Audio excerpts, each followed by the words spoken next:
नमस्कार बच्चों। हमने प्रकृति के विषय में पहले भी बहुत चर्चा की है, किंतु यह एक ऐसा विषय है जिसकी चर्चा कहीं समाप्त नहीं हो सकती। प्रकृति हमारे साथ जीवन के समान है। हमारा सांस लेना, हमारा उठना बैठना, खाना पीना, सब पर प्रकृति का नियंत्रण है।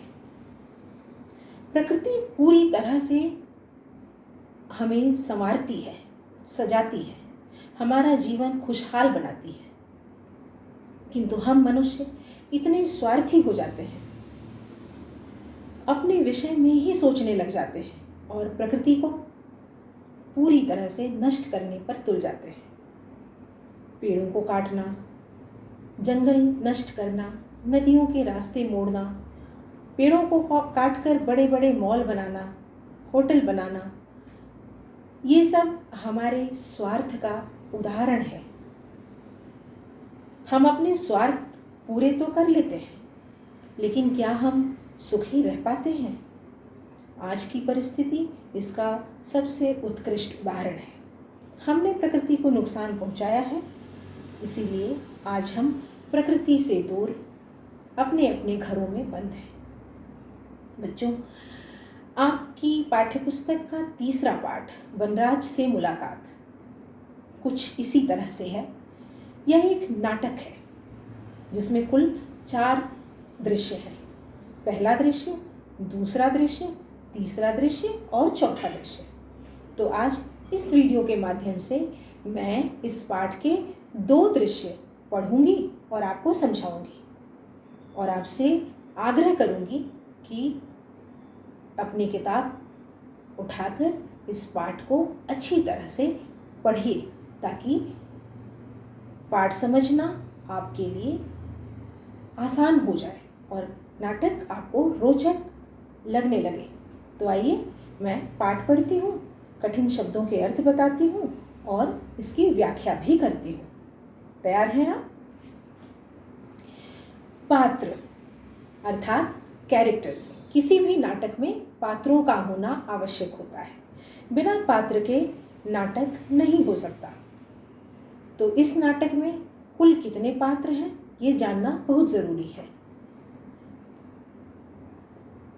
भगवान शंकर, पार्वती, नारद, शिवगण, मानव, वनराज, लोमड़ी, हिरण, बंदर, भालू आदि जंगल के प्राणी और लकड़हारा, ये सभी इस नाटक के पात्र हैं जिन पर ध्यान देना बहुत ज़रूरी है ताकि आपको पाठ समझ में आने लगे। पहला दृश्य यानी फर्स्ट सीन, जब मंच पर पर्दा उठता है और पहला दृश्य हमारे सामने आता है तो क्या है वह हम देखेंगे। नेपथ्य में बच्चों, नेपथ्य का अर्थ होता है पर्दे के पीछे से, अर्थात बैकग्राउंड। नेपथ्य में देख तेरे संसार की हालत क्या हो गई भगवान, कितना बदल गया इंसान, कितना बदल गया इंसान। पार्वती, भगवान कैसा स्वर है? शंकर, देवी स्वर मानव लोक का है, मानव दुखी है। पार्वती, मानव ने तो चंद्रलोक पर विजय प्राप्त कर ली है तथा वह अन्य ग्रहों पर भी चढ़ाइयां कर रहा है, विजय के नगाड़े बजा रहा है, फिर मानव दुखी क्यों? यह कैसी विडंबना है? नेपथ्य से आवाज आती है, दुख से भरी आवाज। पार्वती पूछती है, हे भगवान, यह कैसी आवाज है? यह किस प्रकार का स्वर है? शंकर कहते हैं, यह स्वर धरती लोक से आ रहा है। यह आवाजें धरती लोक की हैं। मनुष्य दुखी है। पार्वती चकित होती हैं, मनुष्य दुखी है? भला यह कैसे संभव हो सकता है? मनुष्य ने तो चंद्रमा पर चढ़ाई की है, अन्य ग्रहों पर भी चढ़ाइयां करने की योजना बना रहा है। जिसने सब कुछ हासिल कर लिया हो, जो चाहा हो, उसे भला किस बात का दुख? पार्वती समझ नहीं पाती। शंकर, यह सब उसकी बुद्धि के कारण हुआ है। पार्वती, प्रभु, कहीं ऐसा ना हो कि वह एक दिन अपनी सेना लेकर देवलोक पर आक्रमण करे। शंकर कहते हैं, हे देवी पार्वती, मनुष्य अति बुद्धिमान है, उसके पास बुद्धि का भंडार है और शायद इतनी अधिक बुद्धि है कि उसी वजह से वह दुखी है। अब आप सोच रहे होंगे बच्चों कि जिसके पास बहुत अधिक बुद्धि हो, भला वह दुखी कैसे होता है। तो हम इसके उदाहरण हैं बच्चों।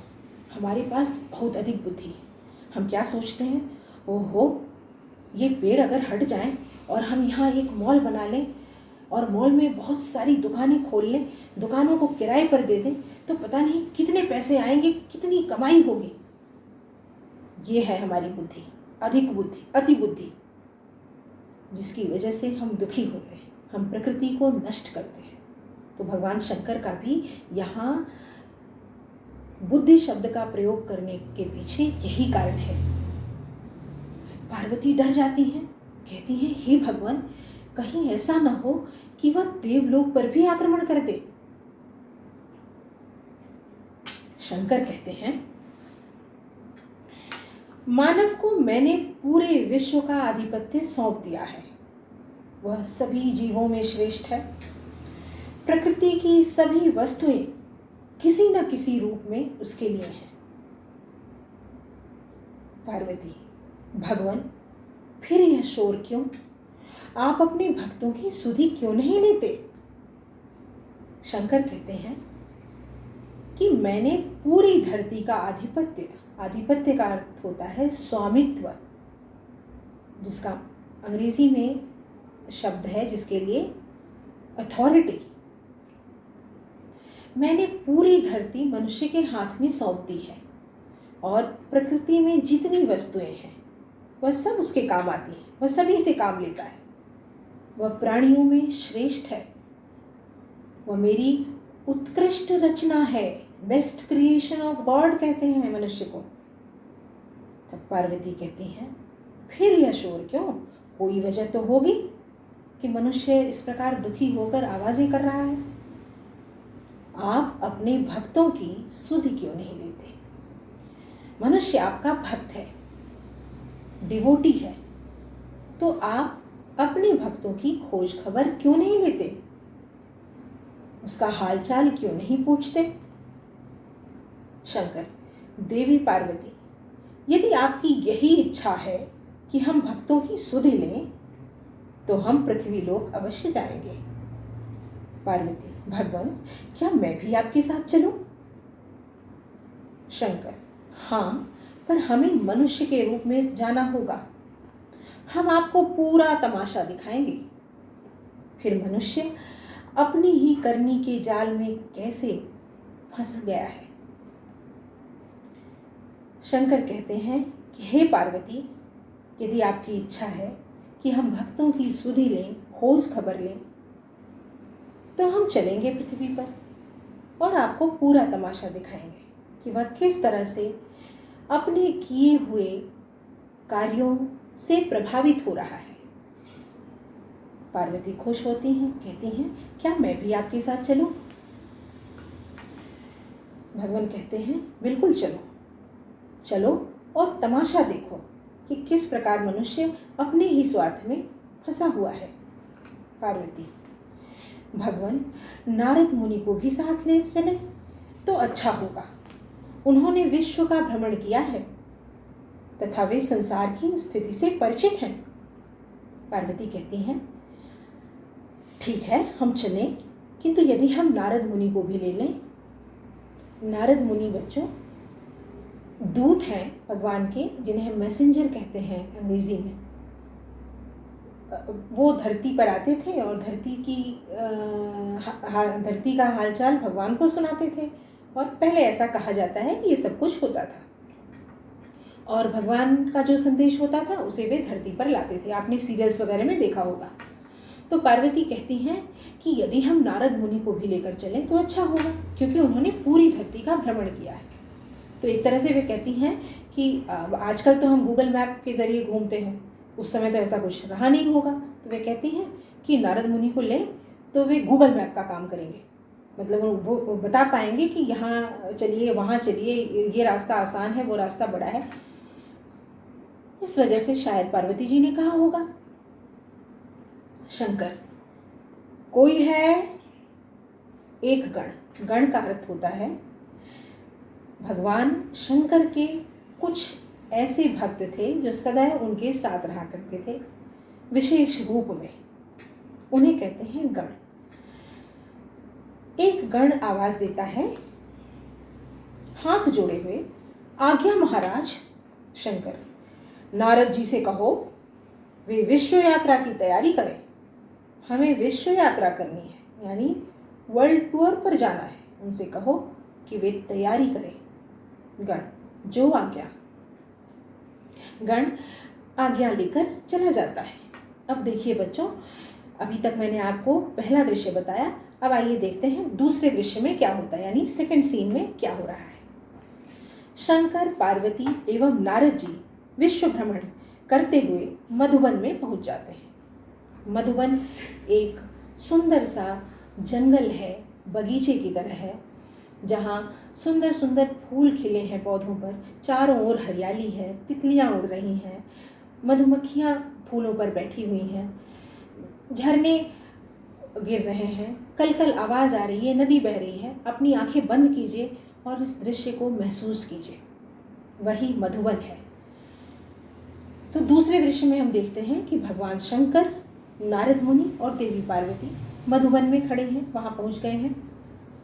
पार्वती, भगवान, हमने ऋषि मुनियों को वन महिमा गाते सुना है तथा उनकी तपस्या भी यही सफल हुई है। वे कहती हैं, मैंने ऋषि मुनियों से, अर्थात जो सेंट्स होते हैं, उनसे वनों की महिमा, जंगलों की बड़ाई को गीत के रूप में गाते हुए, गाने के रूप में गाते हुए सुना है। और मैंने यह भी सुना है कि वे जब तपस्या करते हैं, अर्थात मेडिटेशन करते हैं, तो वे शहर के शोर शराबे से, आवाज़ों से दूर यहीं चले आते हैं। यहाँ आकर वे तपस्या करते हैं तो उनकी तपस्या सफल होती है। शंकर जी कहते हैं, आज इस वन की दशा बड़ी खराब दिखाई दे रही है। कहते हैं, किंतु देखो, आज इस वन को देखो, क्या यह वन उसी गीत का हिस्सा है जिसे ऋषि मुनि गाते हैं? इसकी दशा तो बड़ी खराब हो गई है, इसकी स्थिति बड़ी बुरी हो गई है। पार्वती, ऐसा क्यों हुआ प्रभु? शंकर जी देखते हैं, पेड़ कटे हुए हैं, लकड़ियां बिखरी हुई हैं, फूल रौंदे हुए हैं, जंगल सूख गया है। वे निराश हो जाते हैं और कहते हैं, देखो, क्या यह वही वन है जिसे ऋषि मुनि अपने गीतों में गाते हैं, जिसकी महिमा हमें बताते हैं? पार्वती भी कहती हैं, ऐसा क्या हुआ है प्रभु, ऐसा क्यों हुआ है? नेपथ्य से आवाज, बचाओ, हे भगवान बचाओ, रक्षा करो, दया करो। बैकग्राउंड से, पृष्ठभूमि से आवाज आने लगती है कि मेरी रक्षा करो, मुझ पर दया करो, हे भगवान मुझे बचाओ। पार्वती, यह कैसा शोर है? यह तो भक्त की आवाज है जो दुखी है। प्रभु, इस भक्त पर दया कीजिए। पार्वती शोर सुनती हैं, उनके हृदय में दया का भाव उत्पन्न होता है। वे कहती हैं कि हे भगवान, यह आपके भक्त का स्वर है, उस पर दया कीजिए। शंकर, नारद जी, दुखी मानव को बुलाओ और पूछो कि उसे किस बात का दुख है। नारद जी एक लकड़हारे को साथ लेकर आते हैं। लकड़हारा यानी जो पेड़ों को काटकर लकड़ियां लेकर बेचता है और उससे कमाई करता है, जिसे हम अंग्रेजी में वुड कटर के नाम से जानते हैं। नारद जी जाते हैं और एक लकड़हारे को पकड़कर लाते हैं। नारद, मानव, तुम्हें क्या दुख है? तुम भयभीत क्यों हो? नारद जी पूछते हैं, हे मानव, मानव अर्थात मनुष्य, मनुष्य, तुम्हें किस बात का दुख है? तुम क्यों डरे हुए हो? बताओ। लकड़हारा, मुनि जी, वनराज ने हमें कई दिनों से दुखी कर रखा है। नारद, कैसे? लकड़हारा कहता है कि हे मुनि, वनराज ने, बच्चों, वनराज, वन पर राज करने वाला, वन का राजा कौन होता है? बिल्कुल सही, शेर, जंगल का राजा शेर। वह कहता है वनराज ने अर्थात शेर ने हमें कई दिनों से बड़ा दुखी कर रखा है, हम बड़े परेशान हैं। नारद जी पूछते हैं कैसे? लकड़हारा, वनराज वन छोड़कर गांव की ओर आ जाते हैं, मनुष्यों और पालतू जानवरों को खा जाते हैं। शंकर, मानव, वनराज वन क्यों छोड़ते हैं?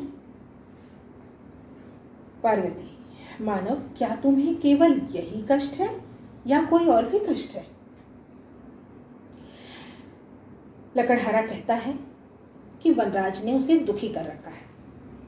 नारद के यह पूछने पर कि कैसे, तो वह कहता है कि वनराज अर्थात शेर जंगल छोड़कर, वन छोड़कर, अपना घर छोड़कर शहरों की ओर, गांवों की ओर आ जाते हैं और मनुष्यों को, पालतू जानवरों को, पालतू जानवर यानी वे जानवर जो घरों में पाले जाते हैं, पेट एनिमल्स, उन्हें वनराज खा जाते हैं। इससे मनुष्य दुखी हो जाता है, परेशान है।